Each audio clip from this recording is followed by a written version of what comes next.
guys. So today I would like to review this. This is my favorite survey meter right here. It is the Ludlum Model 3. And the reason I love it so much is because it's just got all the features. It's very accurate. I love the analog scale. And so that's why I really love this one. So yeah, today I want to review this. I've already done kind of a review, but I want to go more in depth.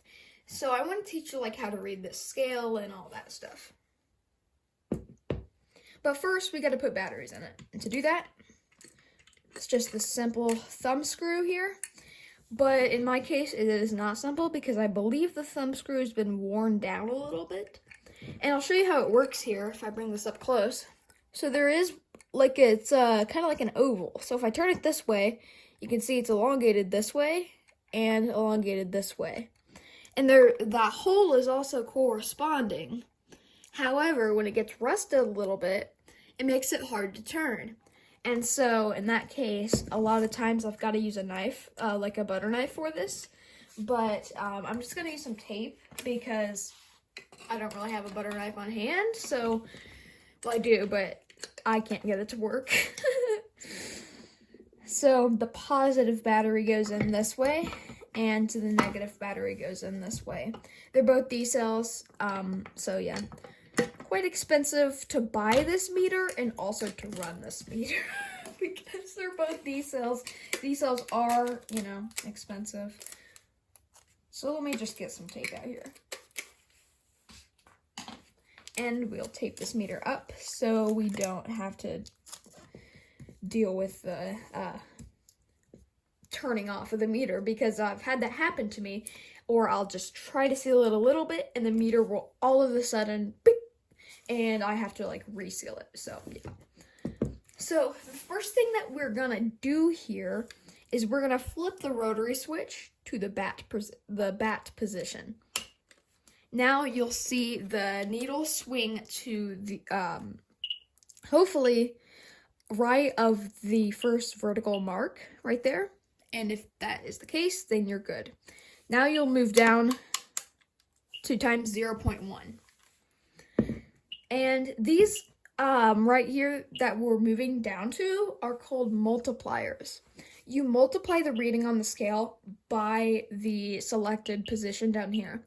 So for example, right now it is reading, well, my background is 50 to 100 counts per minute. So instead of this being 0, 1,000, 2,000, 3,000, 4,000, 5,000, is 0, 100, 200, 300, 400, 500. If we move to times 1, it becomes 0, 1,000, 2,000, 3,000, 4,000, 5,000. It's actually what it is on times 1. Times 10, 0, 10,000, 20,000, 30,000, 40,000, 50,000. And then on times 100, it's 0, 100,000, 200,000, 300,000, 400,000, 500,000. I've got this baby up to 500,000, but we're going to get it up there today, just not that high because all my high sources are not around me, obviously. So, yeah, I really don't want to have to go down to my basement to get them.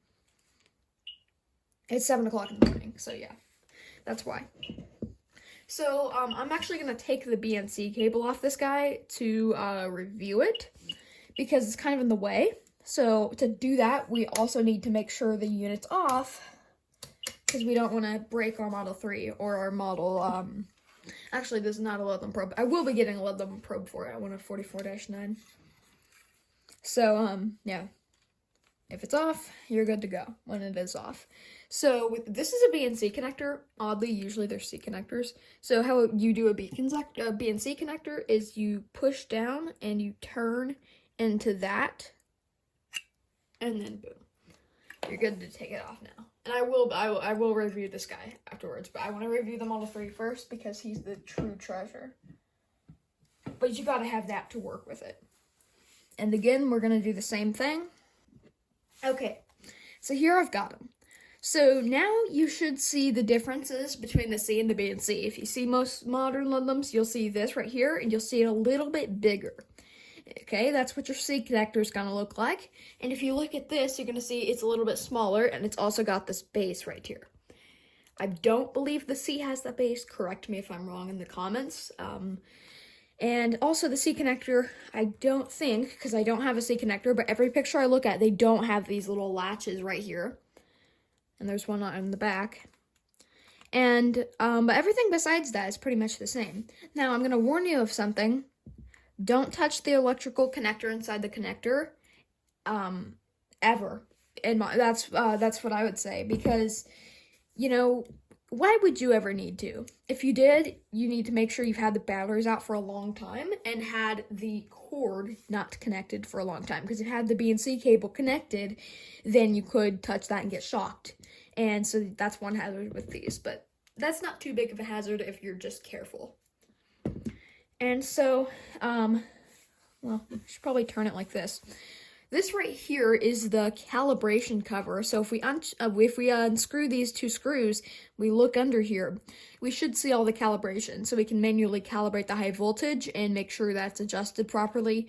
We can manually calibrate times 0.1, times 1, times 10, and times 100. That's how you calibrate this meter. Now, by the way, I bought this thing off eBay because I can't afford the new $1,000 for retail. And I believe it does need calibrated. I will tell you why if I remember at the end of the video, and you can let me know in the comments, but I don't want to bore you guys if you guys are not interested in, I don't want to say it like this, but helping me try to figure out if this thing needs calibrated. So yeah. So then, we kind of already went over the scale. Off is just when you turn the meter off. Bat checks the battery, because analog meters cannot check their own battery. Digital stuff like the GQ, which is over there, they'll do it for you. There is no bat test button. But on this, you got to do it manually. And then times 0.1, you know, with these multipliers, as we call them, we already went over. And also, I'd like to go over, so let's say you have it on 0.1, and your source is over. So what are you going to do? You're going to turn it to times 1. But after you do that, your needle's still going to be over here, and you got to wait for it to fall back down. And it takes a while. You know, not a while, but like the GQ, it's kind of like that. So after that, you're going to press the reset button.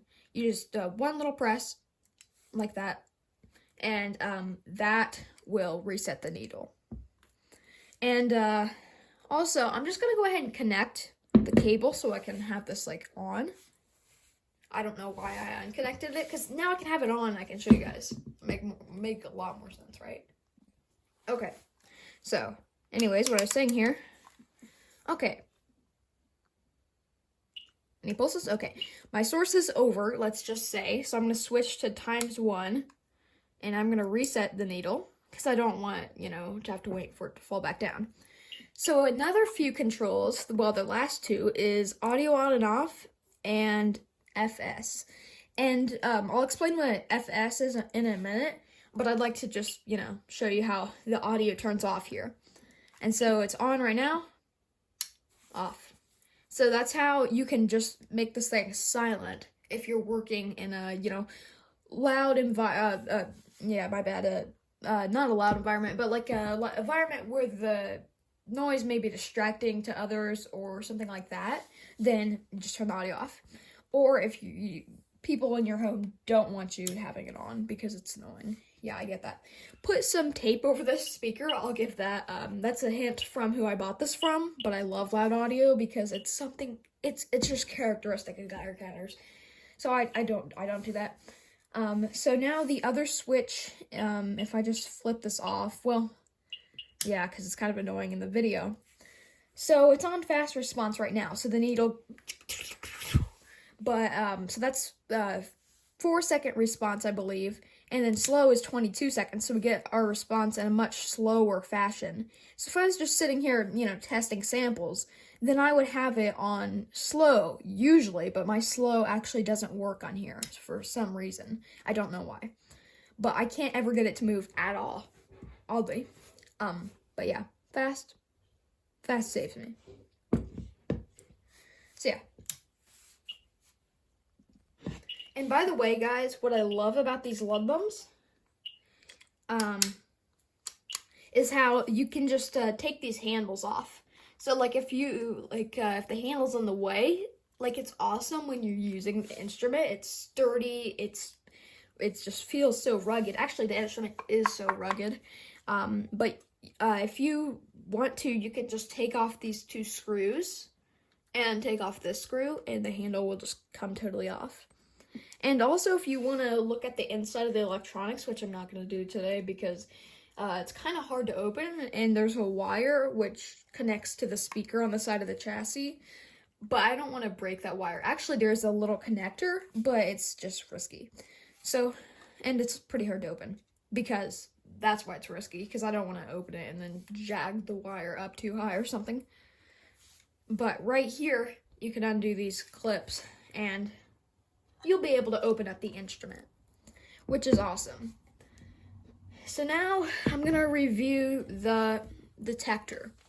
Now, what I want to say first about this detector is that I've never, ever seen this on any other survey meter. I'll push that out of the way. Like, I've never, ever seen this. It is called when I bought this meter from Luck Labs on eBay, and if you know some stuff about radiochemistry people, you'll know what YouTuber that is. But right here, this probe, he called the DIY Hammond box pancake detector. Have you guys ever heard of that? Will you let me know down in the comments? Because I have never heard of this. I've never heard of this, but have I seen it on one other probe, silver, not black, and without a handle, and with a bigger, open, wider mesh, like Ludlum's old mesh, that they don't use anymore. They use stuff more like this now. And yeah, like I've seen that on a 14C by the Model 3 in one photo, but I've never seen one that looks like this. So if you guys have seen this, let me know in the comments if this is commercially available, or if the person that I bought this from actually just built this because the meter didn't even have a probe. Because sometimes that's what I suspect. He does electronics, and he loves Geiger counters. He repairs them, so yeah, I don't know, but I think that's kind of what it is. But I guess I'll review how this window opens. This blocks beta and gamma. Sometimes I question if it's lead. I hope it's not, but, you know, I wash my hands. But I think it's just too shiny to be lead, and I also don't think he would just put a lead piece right there. It's kind of open, but yeah, that's okay. Here is the alpha window. It's mesh, and this right here blocks beta and gamma. And I know you guys are going to say, well, if it blocks beta and gamma, it's lead, but yeah, there's plenty of other things. You could choose like a very thick piece of aluminum foil, and this is kind of thick. And before you guys scold me for saying aluminum foil, it's the chemical term, because you know, I guess I love chemistry, guys, so yeah.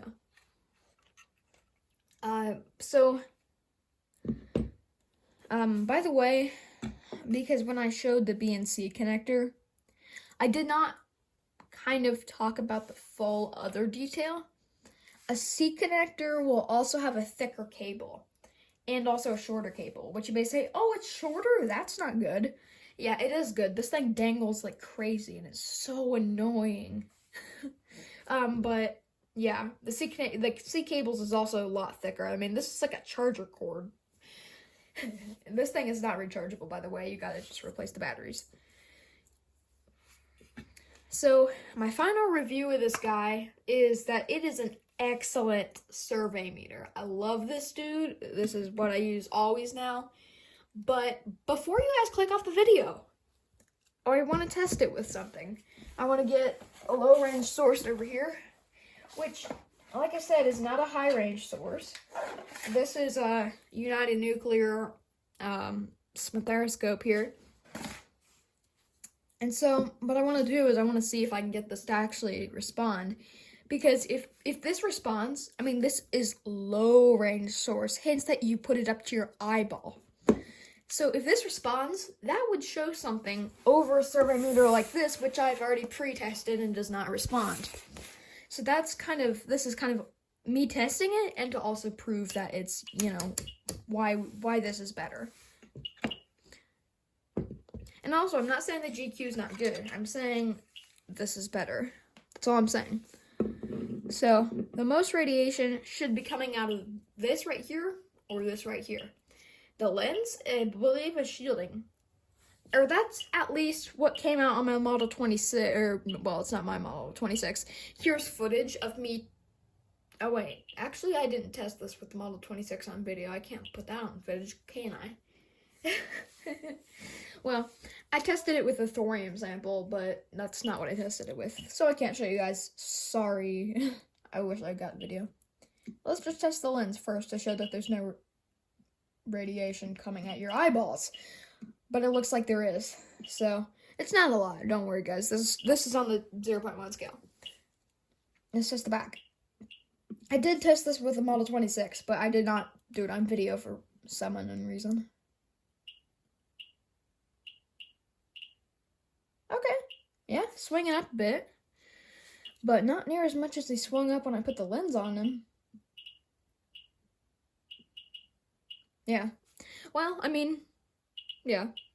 He's sensitive to it. We'll just say that. Let me put this thing back in its box. So, makes me wonder if this box shields it. And so, why don't we test it through the box? Because I'm just curious if this thing shields it now. Alright, let's put it on there. Interesting. No, it does not. That's really weird.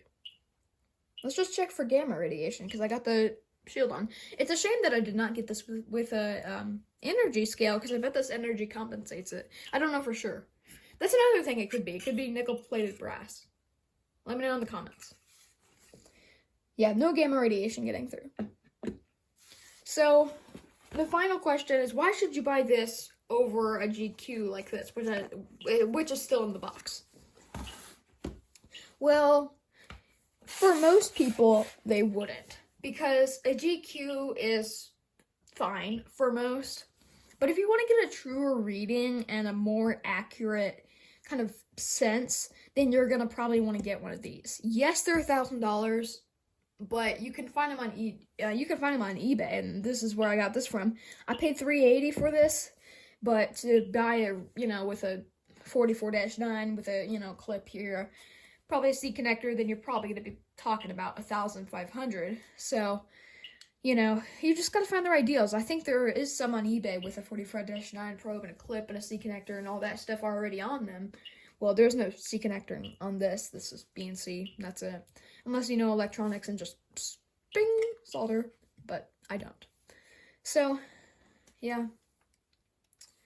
I think that's about it that I've got to say. I think a meter like this is better than the GQ. It detects alpha, and you can also swap out the probe. The GQ, this would be hard to swap out the probe. You'd have to disconnect the wire, unsolder it, solder another probe onto the base plate, and it would just be a pain. It'd be a huge pain. Whereas this, you flip the rotary switch to the off position, you wait a few seconds for a little bit of discharge to go, and then you do that. It's that simple. But on a, survey meter like the GQ, like I said, you gotta disconnect wires. So yeah, conclusion. This thing is excellent. Is rugged. It is just a good survey meter. You can see it's you can just tell it's rugged. It's made of aluminum. So, it's like 3.5 pounds, but, what's the bad thing is it's not portable. It's portable, but not like the GQ. You could carry this, it's not like a Ludlum Model 177, that's a bench top meter, but this is, something that you wouldn't want to go around carrying to a rock show and looking for radioactive minerals. So that's kind of what I'm saying here. A Rad IB20, though, if you've heard of those would be perfect for that. So, yeah. They're 2070, so they're even more pricey than these $1.5 survey meters. So, yeah, hope you guys enjoyed this episode of ABY Physics, or Alpha Beta Gamma Physics, Greek letters, I hope you guys enjoyed. I love doing these episodes. If you have any comments, let me know. But before you guys go, I gotta tell you about the calibration in case you guys, I mean, you can click off if you want, but if you want to be able to help me about the calibration, don't. So, basically what's going on is I've had this on the 0.1 scale, and I was testing a mineral that could possibly have a trace amount of uranium or thorium. So zircon is what it was. And so I had the probe like this, and I approached the zircon. I was on the 0.1 scale, and it was beep, beep, beep, beep, beep, more than background. So I was like, is that the zircon? So I just decide, well, okay, I'm gonna, like, I think I flipped to the 1 scale, and then I put it up there again, and I wouldn't read. Like it read in one spot, and then it would just stop reading. Like, nothing was radioactive. I don't know why it was reading there. It wasn't, like, reading, like, a high amount. It was just more than usual. So, I just don't know why it's doing that. And also, another time I was on the 1 scale, and it was not reading full scale. It was like 4,000 counts per minute. And I just decided to flip to the times 10 to see what I'd get. And I got a lot over 40,000 counts per minute. It pegged the times 10 scale. So why was I only reading 4,000 counts per minute on the 1 scale? Doesn't make sense. So I don't know if this thing needs calibrated. It's probably pretty old.